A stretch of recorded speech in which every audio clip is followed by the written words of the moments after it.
All right, hello and welcome to this episode where we're going to talk about safety behaviors and compulsions.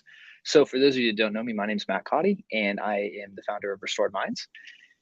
So, when it comes to compulsions and safety behaviors, it's so important to remember that they're the lifeblood of fear and OCD and anxiety.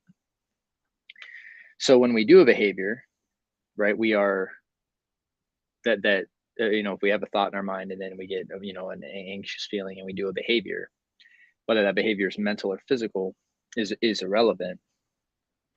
And if we do a behavior, what we're doing is we are showing our brain two things. Like number one, that we're showing our brain two things. If the behavior makes us feel better, right? Especially.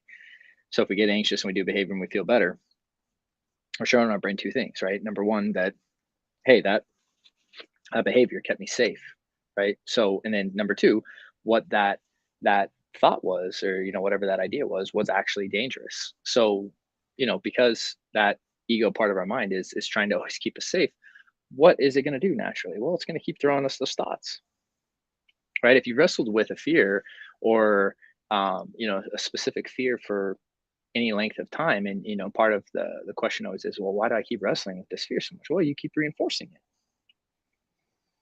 and you're like, nah, I don't reinforce it. I don't want that, and again, I know you're not maybe consciously reinforcing. You're not saying that you really want that, but by doing these behaviors, it's indirectly happening, right?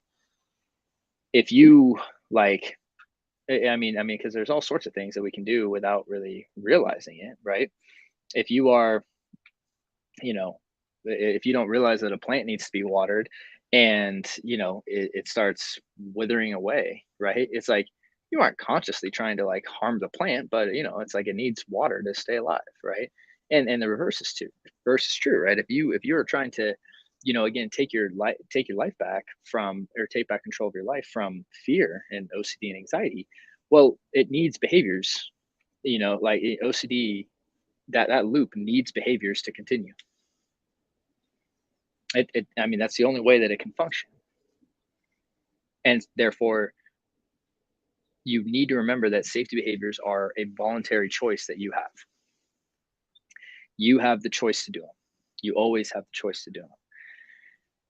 And sometimes, the feelings can get very overwhelming and you might not always be aware if you're doing the behavior, again, because it can get you, you're just so reactive to the emotion.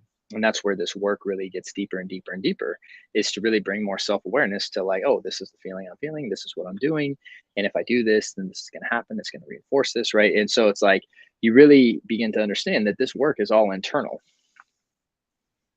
OCD and anxiety and facing fear is that recovery process is, there's nothing to do with the outside world. Sure, there are going to be things in the outside world that trigger up internal triggers within you, right? But at the end of the day, it's like there's nothing you need to change in the outside world. Like you don't need to move, right? You don't need to um, change jobs or any of that, right? Unless there's obviously a situation that is actually dangerous, right? Like if you're in a relationship and the relationship is violent, or you're like stuff like that, of course, we're talking like, but what like we need to get out of those situations.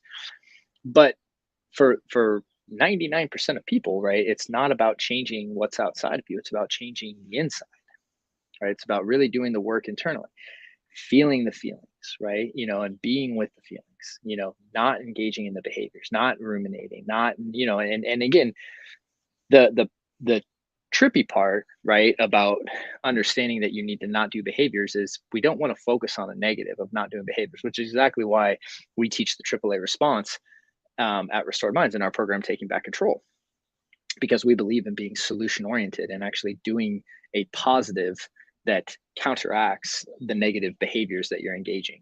Because it's so important, especially with fear, that you feel that you have a path to follow, right? That's why I don't necessarily agree with the idea of, oh, just don't do anything. The problem is, okay, well, and like my logic behind putting the AAA response together. And by the way, if you want to learn more about that, there's a little thing in the notes. But when you are looking at trying to change a behavior, right?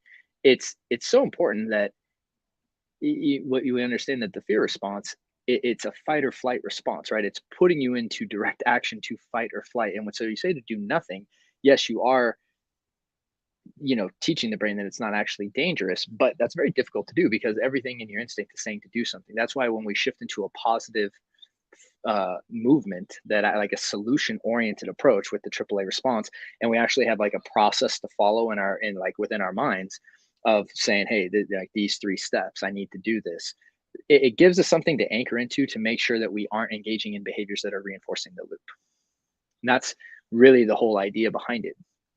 Is it's not complicated, right? It's just this nuance of like when someone really gets triggered, right? It's like, oh, just when you just say, hey, just don't do anything. It's pretty tough advice, right? I mean, and transparently, like, I've given that advice to people in the past, before I understood and really understanding the AAA response more in depth, in my own work with myself, right? It's like I remember being in, a support group when I was, first trying to get help many years ago, and giving that about, oh yeah, you're just not supposed to do those behaviors. It's like I knew that intellectually, but there's a difference when it comes to emotionally of like what that looks like, and that's why moving into a solution focused approach is so important because yes, safety behaviors are voluntary. You do have the choice whether to do them or not, but it helps when you have something else you can anchor into to make sure that you're not engaging with them, right? So hopefully that makes sense. And again, for those of you that are again struggling with this concept, again, check out the little download in the notes below, or head over to restoredminds.com and we have some more information there for you on how to get started with that, and as well as our program with Taking Back Control to really teach you how to do that and implement it in your life. So appreciate you guys. And I hope this idea is just helpful. And just remember the idea that safety behaviors are voluntary. You have a choice, which means you have the choice to get better. And it really is your choice. So take that, remember it, carry it with you through the day. And yeah, just hold on to that because it can seem hopeless when you feel like you don't have a choice.